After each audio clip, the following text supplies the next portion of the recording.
যে ইউটিউবে দেখলাম যে তুলসী গাছ যে বাড়িতে থাকে ওই বাড়িতে মশা ঢোকে না, অথচ আমার এই তুলসী গাছ যখন আমি ধরে ঝাঁকা দিলাম তার মধ্যে থেকেই শত শত মশা বাইর হলো। একজন বলে অমুকের মুখে পেশাব করে দেওয়ার দরকার, আর একজন বলে অমুকের মুখে থুতু দেওয়ার দরকার, একজন বলে অন্য একজনকে ব্যাপারে বলে ও কাফের হয়ে গেছে, আর একজন অন্য একজনকে বলে ও মুনাফেক হয়ে গেছে। ইউটিউবে পাওয়া যায় না কোনটা?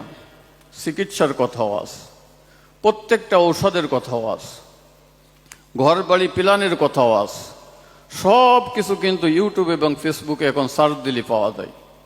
তো ইউটিউবের ডাক্তারি দেখে কিন্তু কেউ ডাক্তারি করা শুরু করে না, কেউ চিকিৎসা শুরু করে না।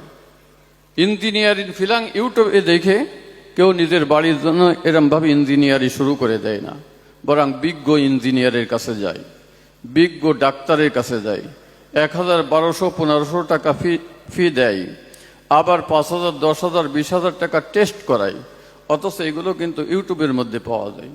তো ইউটিউবের ডাক্তারি দেখে কেউ ডাক্তার হতে চায় না, জানে যে ইউটিউবের ডাক্তারিটা সঠিক নয়, এটা নির্ভর করা যায় না।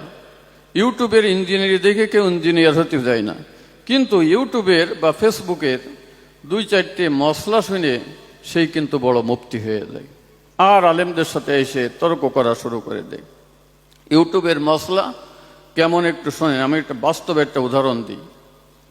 ইউটিউবের মশলা হলে এরকম যে আমার বাড়িওয়ালি, বাস্তব কথা, কয়েকদিন আগে ইউটিউবে দেখছে যে তুলসী গাছের গুণাগুণ কি, তুলসী গাছ থাকলে কি হয়। তখন উনি দেখছে, আমার বাড়িওয়ালি দেখছে যে তুলসী গাছের ওখানে ঢালাও করে প্রচার করতেছে যে তুলসী গাছ যে বাড়িতে থাকে ওই বাড়ি মশা আসছে না। কি, তুলসী গাছ যে বাড়িতে থাকে ওই বাড়িতে কি মশা ঢোকে না। বাস্তবে আমি ছোট একটা থাকার জায়গায় হরিণ টানা করছি গ্রামের মধ্যে, পানি কাদা। ওই আমার বাসায় একটা তুলসী গাছ আছে, ভেজ ঝাইতনি হয়ে গেছে, বড় হয়ে গেছে। তো আমার বাড়িওয়ালি বলতেছে যে ইউটিউবে দেখলাম যে তুলসী গাছ যে বাড়িতে থাকে ওই বাড়িতে মশা ঢোকে না, অথচ আমার এই তুলসী গাছ যখন আমি ধরে ঝাঁকা দিলাম তার মধ্যে থেকেই শত শত মশা বাইর হলো। বলে যে ওর মধ্যে থেকেই কি বাইর হলো? শত শত মশা বাইর হলো।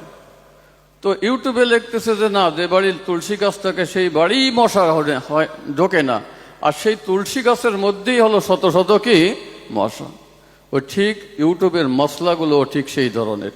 একজন বলে অমুকের মুখে পেশাব করে দেওয়ার দরকার, আর একজন বলে অমুকের মুখে থুতু দেওয়ার দরকার, একজন বলে অন্য একজনকে ব্যাপারে বলে ও কাফের হয়ে গেছে, আর একজন অন্য একজনকে বলে ও মুনাফেক হয়ে গেছে, একজন অন্য একজনকে বলে ও চোর, একজন অন্য একজনকে আরোই ধরনের গালি দেয়, ওর ইমানই নেই।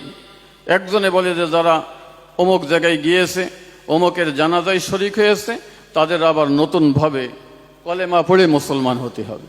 বিভিন্ন ধরনের কথা ইউটিউবের মশলা দেখে, ফেসবুকের মশলা দেখে আফসোসের বিষয় হলো আমরা বড় মুফতি হয়ে যাই, অথচ ফতোয়া দিয়া শুরু করি, মশলা দিয়া শুরু করি।